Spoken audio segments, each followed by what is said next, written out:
Sanibona, nginamukele khona la kwi-Prof Daily Channel enilethela zonke izindaba eziphuma phambili.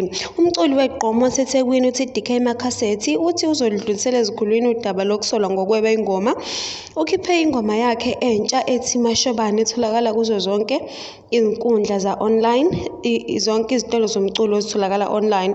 uDJ Bruce Lee ubhale ezinkundleni zokuxhumana ukuthi uT-DK webe ingoma yabo benoWoza Sabza ethi Qeqeqe.